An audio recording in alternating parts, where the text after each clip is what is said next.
Hi everyone, John here from LookSmart Home Inspections in New Jersey, performing great home inspections throughout New Jersey. On today's video, I want to do something a little bit different. I want to just show you guys a few of the defects that I found last week performing home inspections throughout New Jersey. So here's a few of the things that I find, and as home inspectors, we find all kinds of things, some crazy things in houses that you frankly wouldn't believe. Some of them are major, some of them are minor. But this is why you guys are going to hire a home inspector, is to really dig deep in the house that you're thinking about buying, to try to find some of these things, to keep you guys safe and well informed so you guys can make good decisions before you go ahead and purchase that really expensive house in New Jersey. So let's take a look at the first thing. So the first defect I want to talk to you guys about is having a Zinsco electric service panel. And these panels, we don't see too many of these out there in the field that often. But you know what? They do still exist. And the problem with a Zinsco electric service panel is they are known fire hazard. So if you do have an electrical panel box made by the Zinsco company in a house that you're thinking about buying, it's going to have to be replaced. So how do you know if you have a Zinsco service panel? Well, the first thing you're going to look at is on the front of the box, you're going to look for a label that says Zinsco. Very easy. It's going to say Zinsco. If the label isn't there, then I want you to open the door of the panel box, not take the panel box cover off, but all you have to do is open the door. And if you see a whole potpourri of breakers that are different colors, right? Because the Zinsco company used different breaker colors to correspond with different amperages of their breakers. So for example, blue would be 15 amps. And red would be 20 amps, and green would be 30 amps, and so on. So if you open the panel box cover and you see all these multicolored breakers, chances are you have a Zinsco panel box. So the problem with these panel boxes is that this company used an aluminum oxide for the bus bars rather than copper. And the breakers tend not to make good connections once those bus bars begin to oxidize, which happens all the time. So what you can have is two problems. You can have arcing between the back of the breaker and the bus bar at that connection, or you can have an overcurrent happen in your house and the breaker not trip because of this poor connection or actually melting to the back of the bus bar, which is a very serious hazard. So if you guys are looking for a house from the 1960s or say the 1970s, and you see these Zinsco electrical panel boxes and breakers, you're going to have to replace it. So just be on the alert. On the next clip here, I want to just show you what a panel box looks like so you're aware. And I'm going to talk over it a little bit and kind of explain a little bit more about what we're going to see. Here is an example of a Zinsco panel box, and we can see the multicolored breakers inside the panel box, blue, green, and red, which is common for this type of panel box.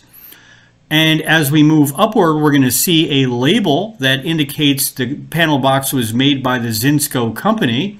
So if you have one or both of these telltale signs, you have a Zinsco panel box in the house you're thinking about buying, and you know that panel box is an unsafe panel box and will have to be replaced. I wanted to show you guys the interior of a Zinsco panel box. So here is the same panel box with the dead front cover removed. One of the things I want you guys to pay attention to is that we won't be able to see this defect by just removing the front cover. As home inspectors, we're not allowed to take breakers out and inspect them, so I won't be able to see the back of these breakers, or I won't be able to see the bus bar in the panel box. But the take-home message here is that these type of panel boxes are unsafe and they need to be replaced. So this next defect I'm going to talk about, I found a few days back in it, smaller ranch type house, and we found in the back of the house length of PVC pipe that goes out, makes a right turn, and just disappears below ground somewhere.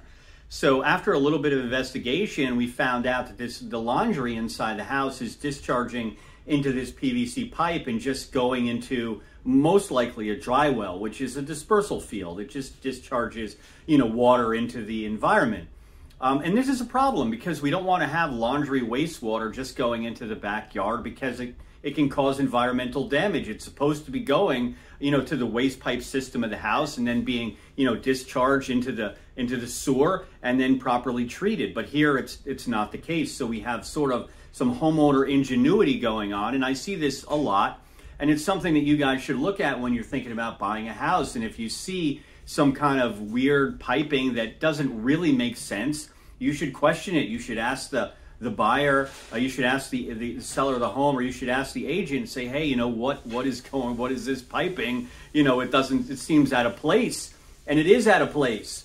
So let's take a look at this next clip, and I'll sort of talk over a little bit, and we'll discuss it a little bit more on the back end. Here's the video of that PVC pipe that exits the rear foundation wall, makes that right turn, and then disappears below grade in the backyard. One thing I want you guys to take a look at here is this pipe isn't even sloped correctly. So any wastewater that ends up inside this pipe in the winter months can actually freeze and cause more problems. Here's the PVC piping that we see from the inside of the house, and we have a flexible pipe going into it from the laundry, and also a secondary pipe from a water softener entering the top of the PVC. There's also, if we look at the bottom of the penetration here, we see a lot of spray foam insulation that the homeowner has used, and all these things together indicate non-professional plumbing work. So a plumbing contractor needs to be brought in order to determine the feasibility of relocating this wastewater into the sanitary sewer system. So not every length of PVC pipe that you see outside of a house is an issue. So I don't want you to think that at all, because most of the time you're going to find that these PVC pipes drain a sump pump, and that's totally fine as long as that sump pump is draining to a dry well or another approved location, or away from the foundation wall. So I don't want you to think like that is always a problem, because it's not.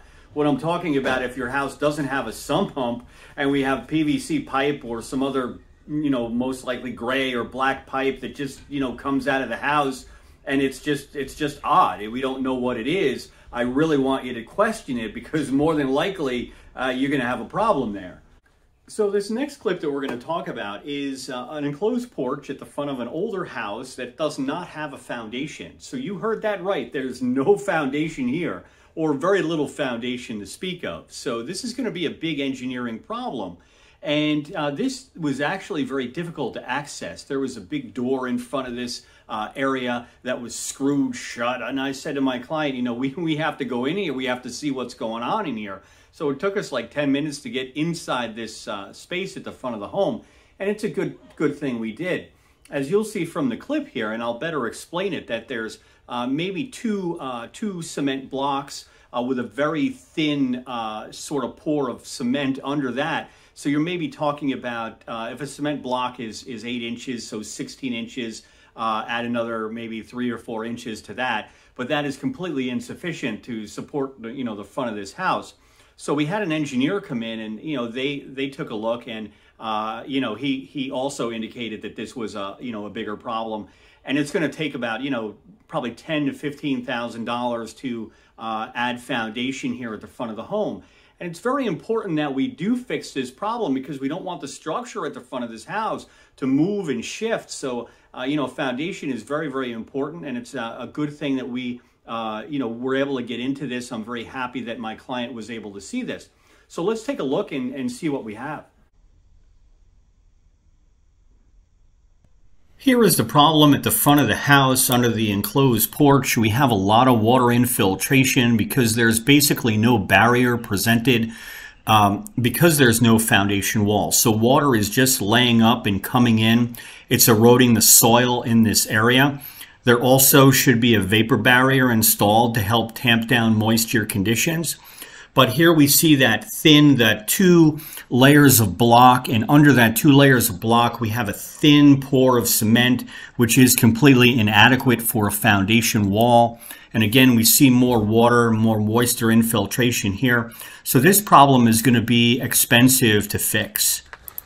Here I'm using a screwdriver to try to determine if there's any foundation wall here. So I shouldn't be able to just probe right under this foundation with a screwdriver. This is only a couple of feet deep, and that is very improper. So significant repairs are going to be needed here. Now, I wasn't sure if this was a crawl space that was dug out, or was this part of the original house and included in the basement. I really wasn't sure.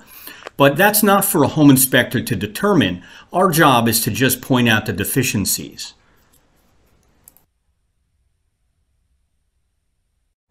So the next thing I want to talk to you guys about is a defect that I found in a roof. This is a raised ranch style house in a lake area.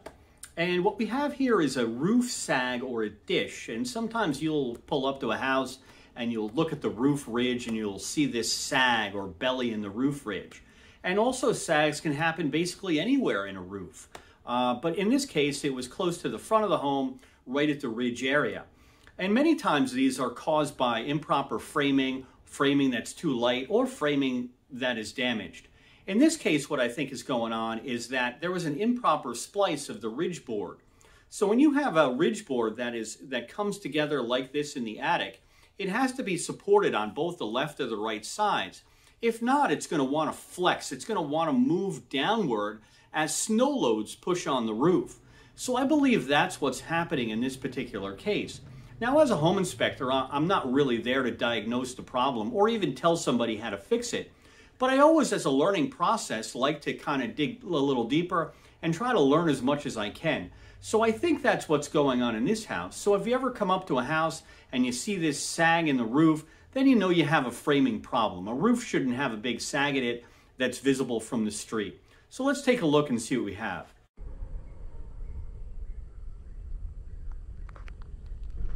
Here is that significant sag as seen from the rooftop. The sag is completely visible here, and I believe it's caused by an improper splice of the ridge beam. So when a ridge beam is spliced, it has to be properly sistered or sandwiched on both sides of that splice, and the required fasteners have to be installed so we don't have to have this problem. It's also beneficial to install a support directly under that spliced area.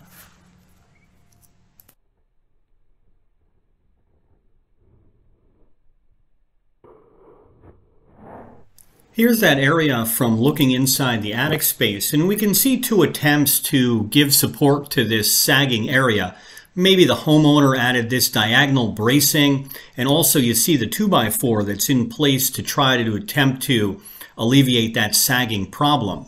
Also notice that the collar ties are way too high up in the roof in the ridge area. We want to see these collar ties downward, roughly about 1/3 down the length of the rafter in order to help better support the roof laterally.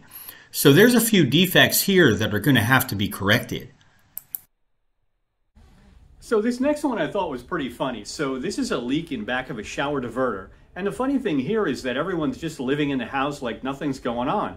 And as you take a shower, all this water is just pouring down into the crawl space under the bathroom. Hey, but at least it's a dirt crawl space, right? So the water is just soaking in. But I just, things you find, doing home inspections are crazy. You would think that they would have this fixed, a long time ago. And even before, you put your house on the market. So let's just take a look.